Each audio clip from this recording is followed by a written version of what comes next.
মৰমৰ ছাত্ৰ-ছাত্ৰীসকল, আজি মই তোমালোকক আকৌ নৱম শ্ৰেণীৰ গণিত বিষয়ৰ মৰিগাঁও ডিষ্ট্ৰিক্টৰ যি প্ৰশ্ন তোমালোকক আগতে কৰাই দিছিলোঁ, সেই বাকী থকা প্ৰশ্নবিলাক আজি মই তোমালোকক কৰাই দিব লৈছোঁ। গতিকে তোমালোকে এইখন প্ৰশ্ন পেপাৰ তোমালোকৰ মৰিগাঁও ডিষ্ট্ৰিক্টৰ হয়, আৰু ইয়াত তোমালোকৰ 2024 বৰ্ষত যি পৰীক্ষা হৈ আছে বা তোমালোকৰ হ'ব, সেই পৰীক্ষাৰ তোমালোকৰ উত্তৰবিলাক ইয়াত প্ৰশ্নবিলাক উত্তৰ মই কৰাই দিব লৈছোঁ। গতিকে তোমালোকে ভালদৰে মন কৰিবা। প্ৰথম তোমালোকক মই ইয়াত আগৰ ভিডিঅ'ত মই তোমালোকক 53 নম্বৰৰ প্ৰশ্নলৈকে কৰাই দিলোঁ। যদি তোমালোকে মোৰ আগৰ ভিডিঅ' নাই চোৱা, এইটো ভিডিঅ'ৰ লিংকৰ পৰা তোমালোকে মোৰ আগৰ ভিডিঅ'টো চাব পাৰিবা। আৰু এতিয়া মই আজি তোমালোকক 54 নম্বৰ প্ৰশ্নটো আলোচনা কৰিব লৈছোঁ। গতিকে 54 নম্বৰ প্ৰশ্নটো কি আছে, পৰীক্ষাত এইটো প্ৰশ্ন প্ৰায় আহি থাকেই তোমালোকৰ। 0.6 বাৰক p/q আৰ্হিত প্ৰকাশ কৰা, য'ত p আৰু q অখণ্ড সংখ্যা আৰু q নট ইকুৱেল 0, মানে q মানটো তোমালোকৰ কি নহ'ব কৈছে, 0 নহ'ব। গতিকে তোমালোকে যদি এইদৰে অংক পৰীক্ষাত কৰিবলৈ দিয়ে, তোমালোকে প্ৰথম কাম লিখিব লাগিব। প্ৰথমতে তোমালোকে লিখিবা, অংকটো কৰোঁতে আমি সদায় এইটো লিখি ল'ব লাগে সমাধান। সমাধান লিখিলোঁ, তাৰপিছত তোমালোকে কি কৰিবা, ইয়াত ধৰা হ'ল লিখিবা। কি লিখিবা তোমালোকে, ধৰা হ'ল কি লিখিবা, 0.6 আৰু ওপৰত বাৰ চিন দিয়া আছে, সমান কি দিবা, x ধৰিবা। ইয়াৰ পিছত কি কৰিবা তোমালোকে চোৱা, এই এক্সটো মই এইফালে লিখিলোঁ, আৰু 0.6টো কোনফালে লিখিব পাৰিম, 0.6টো মই সোঁফালে লিখিলোঁ। এইটো তোমালোকে 1 নম্বৰ সমীকৰণ এটা নাম দিলোঁ। ইয়াৰ পিছত মই কি কৰিলোঁ চোৱা, আকৌ কি কৰিম, এই যদি সংখ্যাটোৰ ওপৰত যদি এটা সংখ্যাৰ ওপৰত যদি বাৰ থাকে, তেনে আমি ইয়াৰ দুইফালে 10 পূৰণ কৰিব লাগে। গতিকে 10 পূৰণ কৰিম, এক্সৰ লগত কি পূৰণ কৰিম, 10 পূৰণ কৰিম,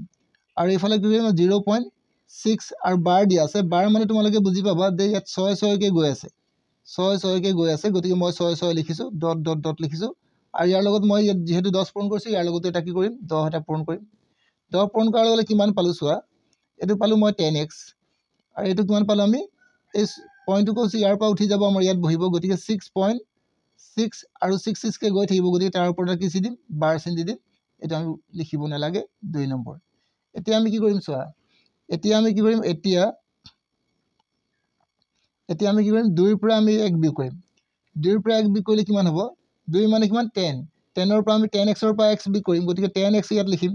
10x মাইনাছ x দিম, আৰু এইফালে সমান চিন দিম, এইফালে 6 দিম, ওপৰত বাৰ চিন দিয়া আছে, মাইনাছ কি দিম, 0.6 ওপৰত দিম বাৰ চিন। এতিয়া তোমালোকৰ কিমান হ'ব চোৱা, এইটো হৈ গ'ল তোমালোকৰ 9x, আৰু 6.6ৰ পৰা 0.6 মাইনাছ কৰিলে তোমালোকৰ কি থাকিব, 6 থাকিব। গতিকে কি ওলালে, 9x = 6 ওলালে। এতিয়া আমি কি কৰিম, ইয়াত xৰ মান আমি কি কৰিম চোৱা, ওপৰত দিম আমি 6 আৰু তলত দিম আমি 9। গতিকে এতিয়া হৰণ কৰিম, 3ৰে যদি হৰণ কৰোঁ, 3 3 গুণ 9 হ'ব, আৰু 3ৰে যদি হৰণ কৰোঁ, 3 2 গুণ 6। গতিকে আমাৰ কিমান ওলালে, xৰ মানটো তোমালোকৰ ওলালে 3/2। আৰু xটোৱে আছিলে আমাৰ কি, পৰিমেয় সংখ্যা। গতিকে তোমালোকে লিখিবা, এতেকে xটোৱে যিহেতু আমাৰ পৰিমেয় সংখ্যা হয়, এতেকে আমি লিখিম, এতেকে নিৰ্ণয়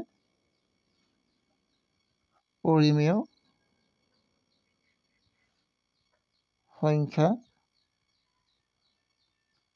সংখ্যাটো তোমালোকে লিখিবা 3/2।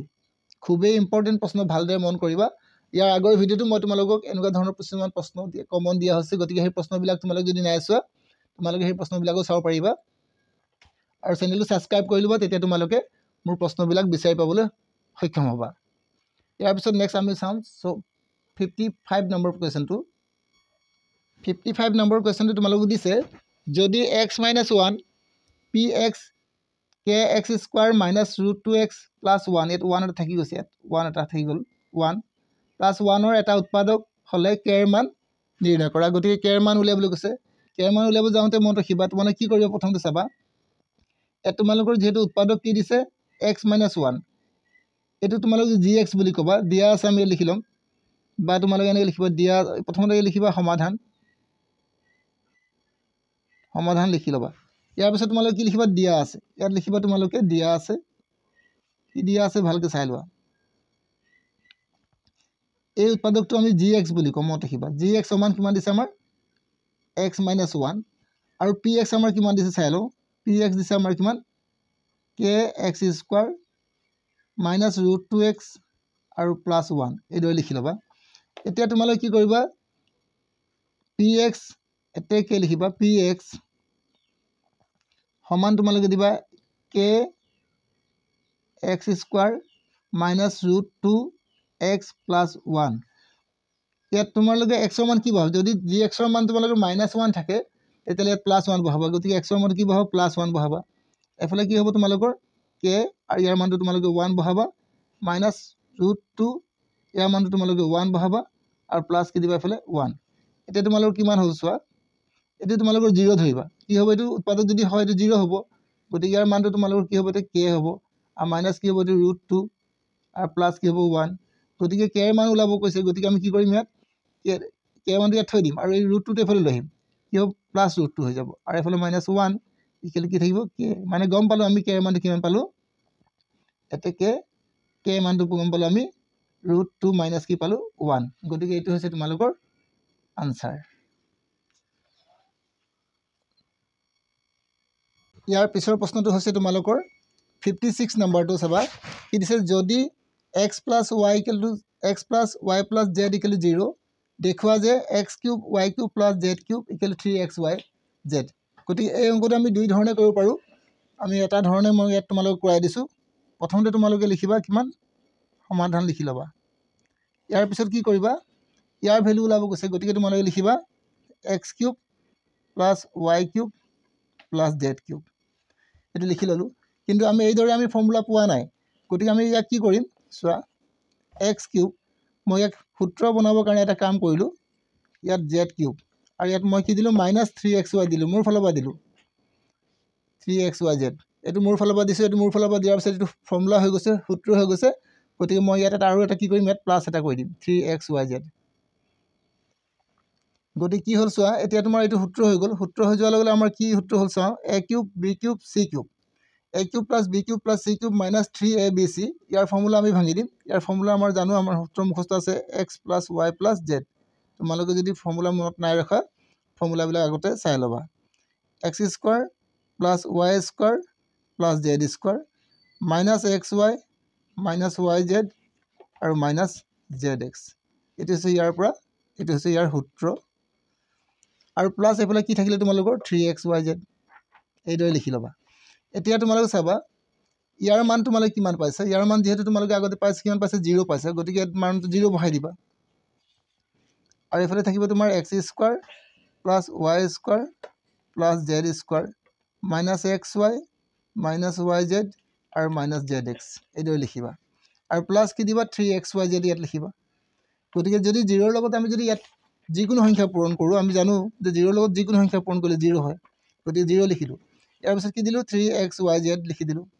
এতিয়া তোমালোকে ইয়াৰ লগত যদি 3x ৰ লগত যদি প্লাস কৰি দিবা আমাৰ কি ওলাব 3xyz ওলাব গতিকে আমাৰ যেটো উত্তৰ ওলাবলৈ কৈছিলে 3xyz এটো ওলাই গল গতিকে আমি এটো আমি আনসাৰ লিখিব পাৰিম এটো কি লিখিম আমি হেন্স প্ৰুফ লিখি দিম এটো হৈ গল তোমালোকৰ 56 নম্বৰ কোৱেশ্চনটো ইয়াৰ পিছত তোমালোকৰ আৰু এটা প্ৰশ্ন দিছিলে নাইবা দিছে গতিকে তোমালোকৰ এটো যদি তোমালোকে নোৱাৰিলাহেতেন আৰু এটা কৰিব দিছিলে তোমালোকক এই প্ৰশ্নটো চাই দিছে এবাৰ ইয়াত দিছে তোমালোকৰ কি 3x - y = 4 সমীকৰণৰ সহায়ত তলৰ তালিকাত খালি ঠাই পূৰ কৰা গতিকে খালি ঠাইবিলাক পূৰ কৰিব কৈছে গতিকে তোমালোকে প্ৰথমতে সমীকৰণটো লিখি লবা 3x - y = 4 কাৰ ভ্যালু ওলাব কৈছে ইয়াত y ভ্যালু ওলাবলৈ কৈছে আৰু কাৰ ভ্যালু দিয়া আছে তোমালোকৰ x ৰ ভ্যালু দিয়া আছে গতিকে তোমালোকে কি কৰিবা চোৱা x ৰ ভ্যালু বহাই দিয়া x ৰ ভ্যালু কিমান পালা 0 - y = দিম এটো 4 গতিকে কি হ'ব চোৱা যদি 3 যদি 0 লগত পূৰণ কৰা যে 0 হ'ব -y = কি ওলালে 4 গতিকে এটো 0 ৰ পৰা যদি y মাইনাস কৰা -y ওলালে এফালে কি ওলালে 4 আৰু প্ৰথমতে মাইনাস থাকিব নাপায় গতিকে তাক আমি কি কৰিম প্লাস কৰি দিম y = কি ওলালে -4 y মানটো কি পালালো -4 গতিকে আমি y মানটো কি লিখিলো এতেকে y মান আমি কি পালো -4 লিখিলো মানে আমাৰ খালি ঠাইত কি বহাব লাগিব y মানটো -4 বহাব লাগিব আৰু এটা কৰি চাম কি এবাৰ আকৌ এবাৰ কৰিম 3x - y = 4 লিখিম এতিয়া তোমালোক y মানটো কিমান পাইছো চাই লোৱা ইয়াত দিম 3x ইয়াত বহাম কি 3x - y মানটো কিমান পালো 5 পালো = কি পালো 4 এতিয়া কি কৰিম চোৱা 3x আৰু এই 5 টো সমান চিহ্ন এফালে পঠিয়াই দিম পঠিয়াইলে কি হ'ব 4 আৰু যদি মাইনাস থাকে এফালে গলে কি হয় আমাৰ আমি জানো কি হয় প্লাস হয় গতিকে কি পালো আমি 3x = 9 গতিকে x = কি পালো আমি 9/3 পাইছো আমি 3 আমি 9 হৰণ কৰিম হৰণ কৰিলে কেইবাৰ হ'ব আমি জানো 3 9 হৰণ কৰিলে 3 বাৰ যায় গতিকে আমি x ৰ মান কি পালো 3 গতিকে আমাৰ যি খালি ঠাই আছিল সেই খালি ঠাইত আমাৰ কি বহাব লাগিব x ৰ জায়গাত আমি 3 বহাব লাগিব আৰু y জায়গাত আমি -4 বহাব লাগিব এটো হৈ গল তোমালোকৰ 55 কোৱেশ্চন নম্বৰটো এতিয়া ইয়াত তোমালোকৰ 57 প্ৰশ্নটো এবাৰ চাম ইয়াৰ পিছত মই তোমালোকক আৰু নেক্সট ভিডিঅ'ত বাকিবিলাক অংক কৰাই দিম গতিকে তোমালোক ইয়াত চাবা 57 নম্বৰটো যদি AC = BD হয় ইয়াত চিত্ৰ দিয়া হৈছিল চিত্ৰটো বনোৱা হোৱা নাই গতিকে তো চিত্ৰটো মই এবাৰ বনাই দিছো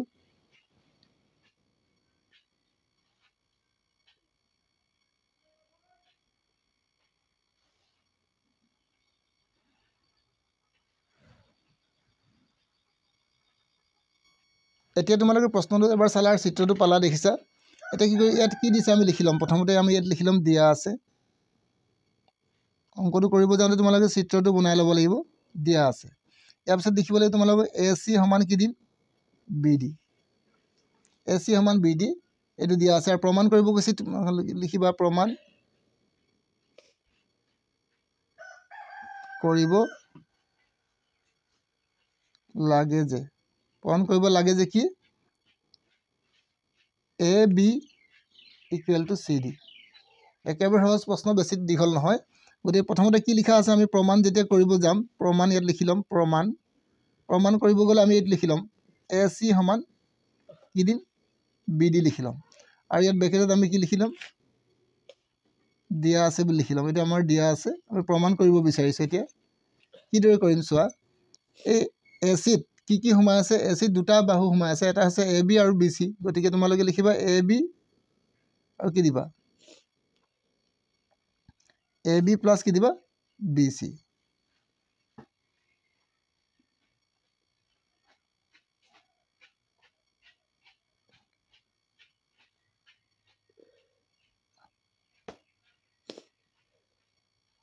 AC =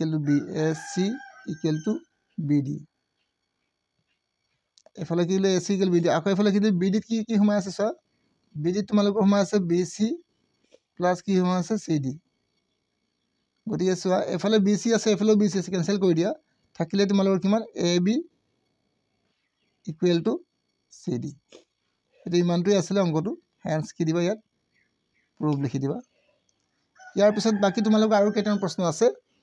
এই প্ৰশ্নবিলাক তোমালোকৰ মৰিগাঁও ডিস্ট্ৰিক্টৰ হয় যদি তোমালোকে এই প্ৰশ্নবিলাক চাই যোৱা তোমালোকৰ পৰীক্ষাটো কিছুমান ভাল নম্বৰ আনিবলৈ সক্ষম হ'ব পাৰিবা আৰু ইয়াৰ পিছত মই বাকি প্ৰশ্নবিলাক তোমালোকৰ আছে সেই প্ৰশ্নবিলাকো মই তোমালোকক কৰাই দিম যদি তোমালোকে লাগে মই কমেন্টত জনাবা মই তোমালোকক নিশ্চয় এই প্ৰশ্নখিনি কৰাই দিবলৈ চেষ্টা কৰিম আৰু যদি তোমালোকে মোৰ চেনেলটো চাই তোমালোকে উপকৃত হ'ব পাৰিছা বা তোমালোকে বুজি পাইছা তেতিয়াহলে মোৰ চেনেলটো এবাৰ লাইক কৰিবা শ্বেয়াৰ কৰিবা আৰু সাবস্ক্ৰাইব কৰিবা আজিলৈ মই তোমালোকক ইমানতে এৰিছো নেক্সট ভিডিঅ'ত আকৌ লগ পাম